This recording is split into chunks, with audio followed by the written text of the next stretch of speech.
the do-it-yourself mantra. For Governor Babagana Zulum of Borno State, distributing food items to the needy in his state requires his personal involvement.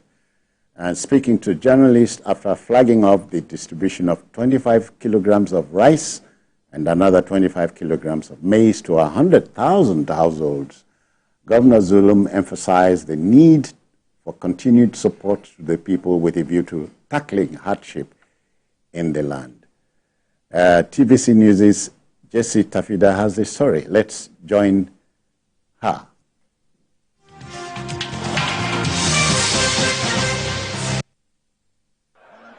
It's another phase of palliative distribution by Governor Babagana Zulum.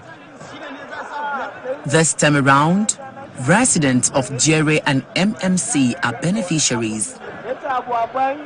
100,000 bags of rice, 100,000 bags of maize, and 100,000 bags of millet is set to be distributed. Young and old, all waited patiently for their turn to get their share. Governor Babagana Zulum said this gesture will continue until the end of his tenure. This community have not been benefiting from our food distribution exercise immensely compared to other communities in Borno State. And that is why we are here. As long as I am the governor of Borno State, I will continue to provide the palliatives because it is necessary. But I want to advise the general public that the distribution of palliatives to the people is not sustainable. The quantum of money needed to provide this assistance is huge, and Borno State government cannot shoulder the responsibility of doing so. He appreciates the support of President Tinubu for making this program a success. What we are doing is not partisan. What we are doing is not based on religion or based on ethnicity. We advise the community to select the most vulnerable in the population. We have no option than to key in to the developmental programs of His Excellency, the President of the Federal Republic of Nigeria, through his Renewed Hope agenda. My constituents are happy, and I want to use this medium to thank His Excellency the Governor for this wonderful initiative. For 7 hours, the governor supervised the distribution exercise to ensure there were no sharp practices. This gesture is part of Governor Babagana Zulum's palliative program towards cushioning the effects of the economic hardship on citizens of Borno. Beneficiaries say this will go a long way in alleviating their sufferings. Jessie Tafida, TVC News, Maiduguri.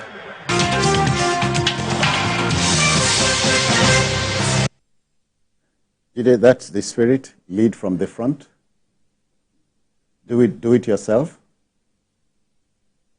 It doesn't care how long it takes. You know, the reporter estimated that he spent 7 hours there supervising the distribution by himself. He's such an energetic governor, and you see him on his feet, you know, distributing these palliatives and sometimes money to different households. I've seen him go to different local governments in the state, Mafa, that some people describe as his adopted hometown. He's gone there to distribute palliative grains. He's gone to Bama, different places. Now he's in Jere local government, which is a part of Maiduguri metropolitan area, you know, part of the Maiduguri metropolis. So the whole idea is to ease the pains that our people go through at this time, and no one does it better than this governor, who has been doing it even before now. This pressing need. Yes. Yeah. This pressing need for palliative grains became really, really necessary, you know, to provide palliative grains to our people. And he's saying that he will do this until he leaves office in 2027. Yeah. He has. This is not praying that the need to do this will be there until 2027? No, they need to always be there because, you see, the people, Borno State has been ravaged by war for so long. Okay. And many of the places that could have been cultivated, people cannot do any form of farming because of insecurity. Yeah. So there's no way that this sort of support for our people would not come from time to time. So because of the peculiar circumstances that the people have found themselves, there are some local governments that it's only the local government quarters that people are living in. The local government close to Chad, Monguno local government, for example, is the only community that is safe where people are resident is Monguno town himself. So why won't people need this kind of support? Because they've lost their farmlands.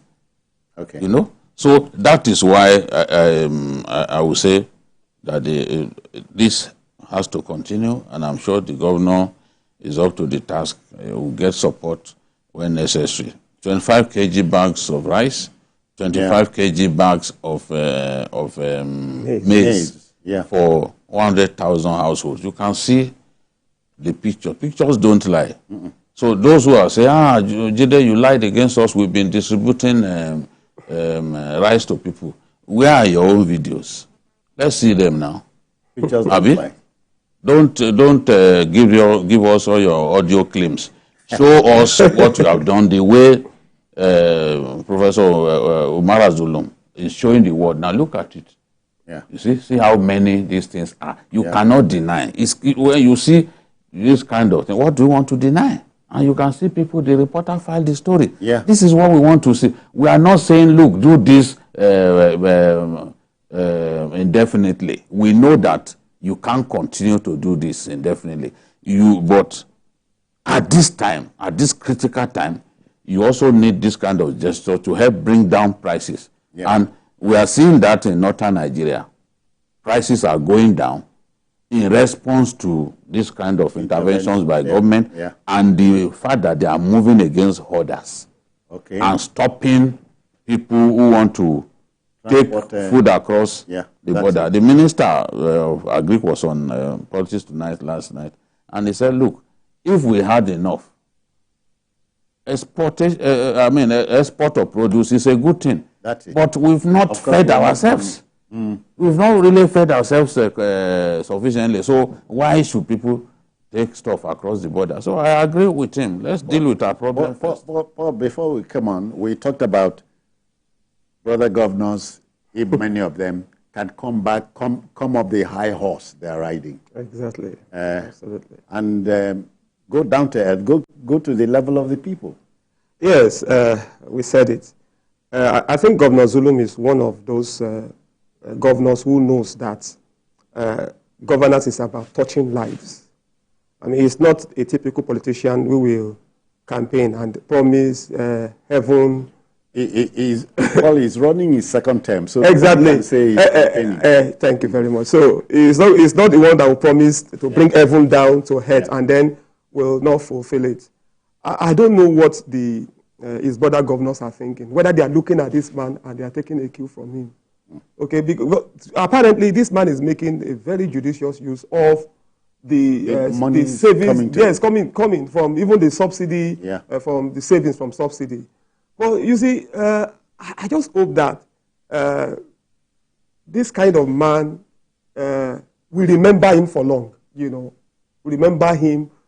You know, even if he chooses to vie for future political more like saying, if we bellyful, what are we going to remember? Yes, we need to remember him. You understand? And there are so many governors that we can't see what they are doing. We can't see what they are doing, and yet they are collecting lots of money from the federal government. The challenge is there. If Governor A or B wants to replicate this, let him invite the press. Well, that is if they are actually doing something. You know, if you are not doing anything, what will the press cover? This has happened, is visible for everybody to see. And it's not the first time. It's not the first. And he has been doing, he has been doing this for long. He's done this in several local government areas before he came to the metropolis. Yeah. In fact, like he said, even before this dispensation that we have serious difficulties, he's been doing it. He even went all the way to Niger Republic to do it. He went to Chad to do it. In the IDP camps where scattered there. Yes. This is a man that is not afraid to get his hands dirty, go into the field. Not someone that just drives, escorts, and people are not, lives are not touched. So what are you there